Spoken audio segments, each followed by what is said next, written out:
Today's competency hearing brings us one step closer to learning the fate of Dylan Roof, but like most of this trial, there's nothing routine about today's hearing. So they've raised more than $100,000 this year. The Charleston Basket Brigade has a huge effort to feed 3,500 low country families. About 200 kids with autism, teaching them how to surf. That starts here in about 20 minutes or so out on Folly Beach, right in front of the Tides Hotel. I'm in my bite suit here, so I'm going to be protected. The officer will pat down the suspect.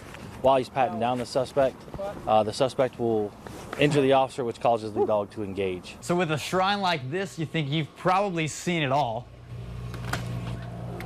But that's until you've seen the expansion and the most prized piece of memorabilia. So we came to Walmart, bought the exact same items that Tian did for his youngest daughters, and when we compare receipts, he would have saved right around $2 if he'd waited until tax-free weekend. So is it worth it? It's 4 right now, and it seems to be just strong enough to be able to broadcast Facebook Live and to make cell phone calls. Dylan Roof, a convicted Emmanuel church shooter, will represent himself for the first time in this trial. It's the sentencing phase, so he will learn his fate sometime this week, potentially next week. It's a message so simple, even a child could understand it. Love. That one word. Love.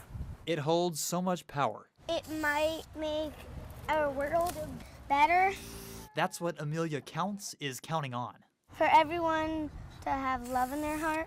She put love and hearts on the Folly boat. A lot of people drive here. I wanted to spread love across the world. Amelia pulled out her spray paint. So there would be no more shootings because I don't want anybody to get hurt.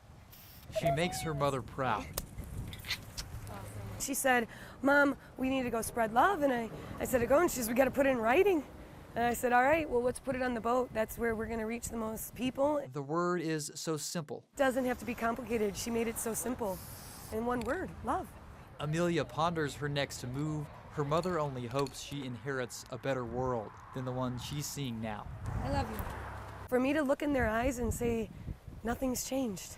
But then she reminded me, my heart is tired, but it's not broken. She paints against a backdrop of beauty, knowing how ugly this world can be. People are getting killed because just the way they're made, just who they were. Nearly a year since the shooting at Mother Emmanuel Church, and so soon after Orlando. They didn't do anything bad. She already knows of the hate that tries to cloud her message. It's not fair. They don't deserve it. Her colorful message. Start loving a little bit more. It truly is for us all. Spread love by smiling to someone. That someone would smile to someone else, and it just makes them feel good and doesn't make them feel bad.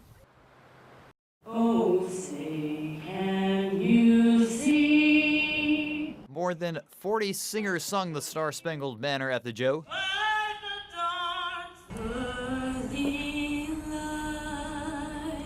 Taking their turn at a shot to become the everyday singer of the national anthem for the River Dogs. At the twilight last gleaming. Dan Delancey took a different approach. It's not a trumpet. This is a harmonica horn. It actually came from a 1950s toy novelty harmonica. French horn, cut off, take the cap off, and slide the harmonica out if you need to change them out. Better known as Dan the Harmonica Man. I'm glad I don't have to remember the words. For him, singing is slightly a challenge. I am partially deaf from birth, so pronunciate.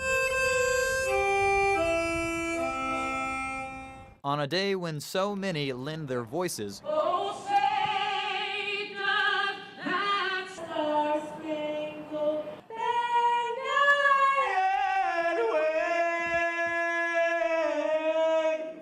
he gives even more of himself. It's always an honor to play. Sometimes I think there's a bias against instrumentalists. But it is what it is.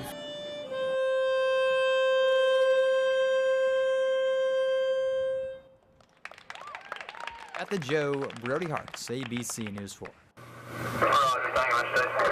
Summer storms, Right here is where the hole in the ceiling is. They often leave as quickly as they come. Also, you can see the tree actually came through the roof. For Jasmine Shaw, it's what this storm left.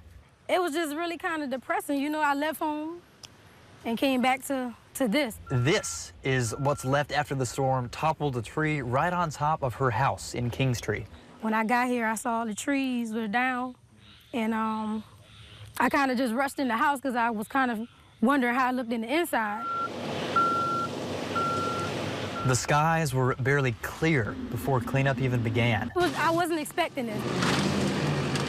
But once I got in there, it was coming through, so much for hope. Alex Edwards works for the Williamsburg County Sheriff's Office.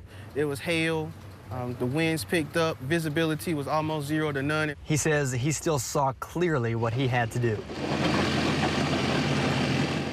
It was gruesome because you didn't want to get caught up in the storm system because visibility was low and you couldn't see. But at the same time, we're trying to check on the citizens and seeing where they're located at and if they need any assistance. Help. Jasmine sees her need for it. Or to try to get the tree removed off the house. She looks to more than machines and men for that help. As faith in God. Because, you know, He's going to carry me through it. I'm just trying to stay strong as far as myself right now. She stays strong, both when life storms roll in. I know there's nothing I can do right now in this moment. And when they roll out. Just put it all in God's hand and let it work from there.